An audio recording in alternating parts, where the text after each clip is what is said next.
Margery Lawrence came to prominence in the decade after the Great War as an author of short stories, and most of them weird or ghostly in nature.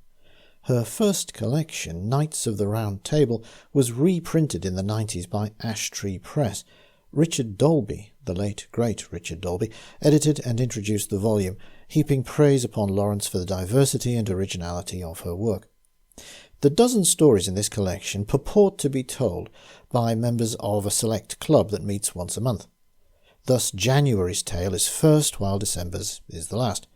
Lawrence is in fact a bit erratic about the introductory matter, offering quite a build-up in some cases, while in others she plunges straight into the narrative. There's a slight touch of the John Silence about this, and indeed Lawrence was a convinced believer in the occult and attended many seances.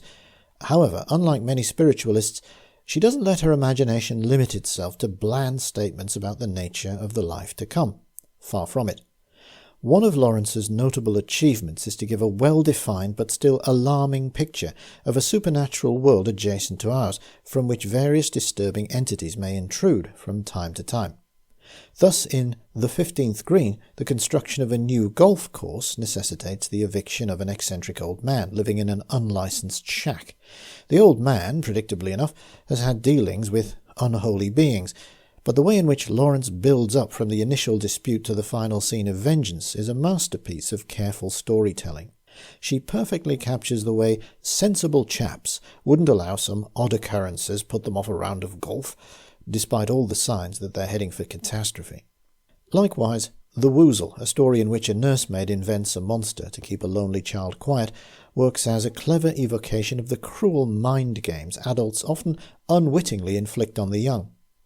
But it's also an original take on the idea of a dark entity that is summoned by human fear and credulity. If you believe in it, it will come. A similar idea, but one executed very differently, lies at the heart of Floris and the Soldan's Daughter, in which an unworldly law student becomes obsessed with a beautiful ivory figurine. While The Woozle resembles Wakefield's fiction in its focus on casual cruelty, Floris has hints of Blackwood and Machen, particularly in the denouement, when it's not clear whether Floris has suffered a terrible or a wondrous fate. Perhaps he has earned both. Vlasto's doll, by contrast, is grande guignol in its emphasis on abuse, revenge, and the evil shenanigans of a ruthless showman. The doll of the title is a larger-than-life thing apparently moved by some internal mechanism. But then why is Vlasto's wife, who he mistreats quite brutally, so essential to the working of the act she apparently takes no part in? Here the climax of the story is nightmarish, perhaps appropriately, given that the setting is Europe on the brink of the First World War. Now, The Haunted Saucepan sounds absurd, but in fact it's a fine story and has rightly been anthologized quite a few times. The premise is simple enough. Something had happened in a London flat, and it's connected with a saucepan that seems to boil and bubble despite being empty on an unlit stove.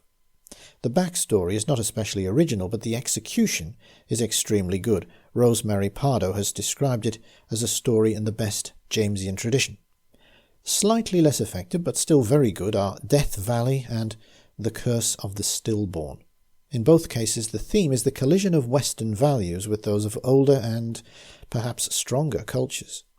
In Death Valley, a group of white hunters insist on exploring an area shunned by the natives and encounter a nightmarish entity, perhaps a demon, in an abandoned farmstead. The other story is set in Egypt and concerns a very believable instance of missionaries seeking to put down native superstition. Instead, the intruders encounter something more ancient than the pyramids, a thing bound in the wrappings of the tomb and wearing a gilded mask. These are just a few of the stories in a collection that offered me a satisfying bedtime read over many days. Knights of the Round Table, it's not easy to get hold of, but seek it out. You won't be disappointed.